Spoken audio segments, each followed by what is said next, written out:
Ser ignorado é uma experiência que, nossa, quase todo mundo já sentiu na pele. É aquele silêncio que dói, que às vezes machuca mais do que um ataque direto. Mas, e se a chave para recuperar o poder nessa situação não for conseguir uma resposta, e se for sobre transformar o nosso próprio silêncio?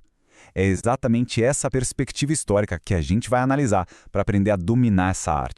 E logo de cara, o estoicismo já vira o jogo. A proposta é olhar para dentro.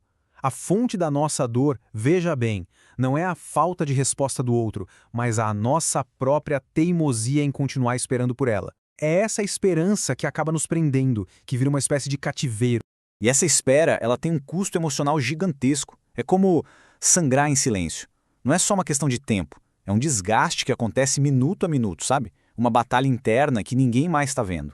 É muito importante a gente entender a diferença aqui. Isso não é paciência. É, na verdade, uma submissão emocional. Quando se está esperando, se mantém um tipo de corrente invisível com a outra pessoa, entregando a ela o poder de decidir quando merecemos atenção. É como ficar de joelhos emocionalmente falando. Essa imagem aqui é forte, mas ela mostra bem como essa espera pode ser corrosiva. A expectativa acaba funcionando como um autodesprezo silencioso. Ninguém está implorando com palavras, mas a mente não para. Fica ali, imaginando respostas, criando desculpas para quem ignorou. E isso, claro, só mantém a ferida aberta. Tá.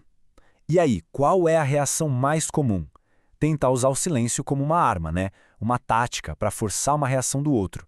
Só que como a gente vai ver, essa abordagem é, na verdade, uma posição de fraqueza.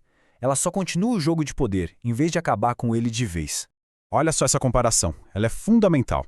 O silêncio com a esperança é só uma pausa no jogo. No fundo, ele ainda está implorando por atenção, e a outra pessoa sente esse apego.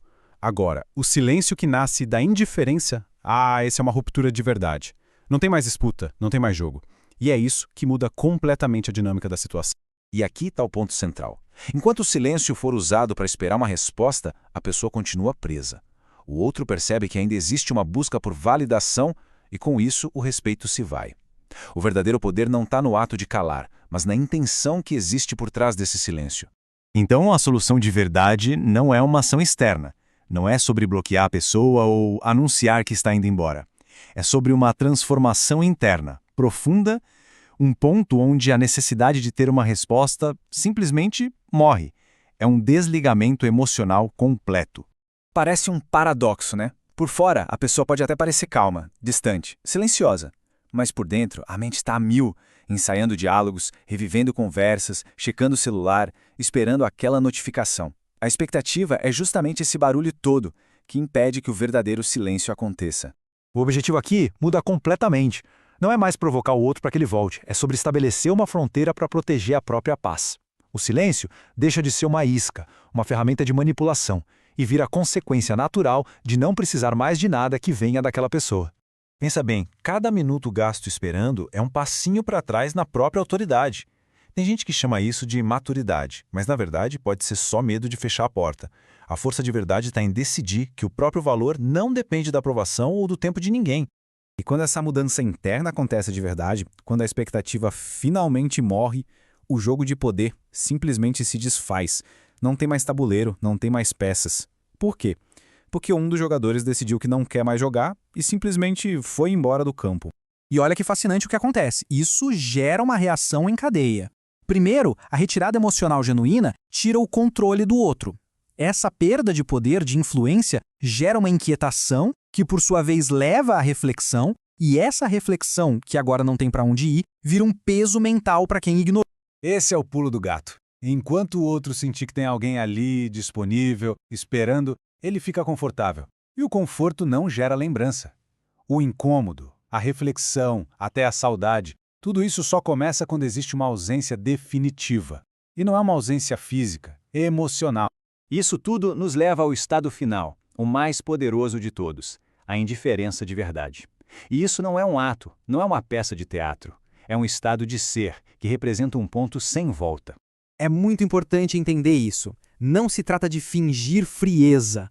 A indiferença verdadeira nasce do esgotamento, sabe? Daquele ponto em que simplesmente não se quer mais ser lembrado, desejado ou compreendido por aquela pessoa. É uma ausência limpa, sem mágoa, sem cobrança.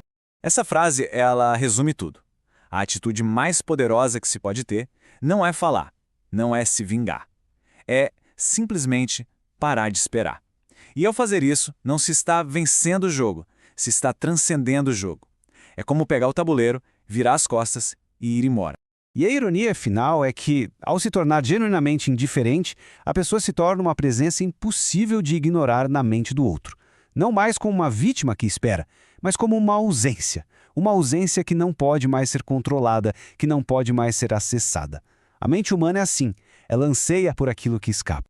Então, fica essa pergunta no ar. Quando alguém finalmente se liberta da espera e o controle do outro se desfaz por completo, o que é que surge no lugar? A resposta estoica aponta para a paz, para a autossuficiência, para a redescoberta da própria autoridade. É a liberdade pura e simples de não precisar de mais nada.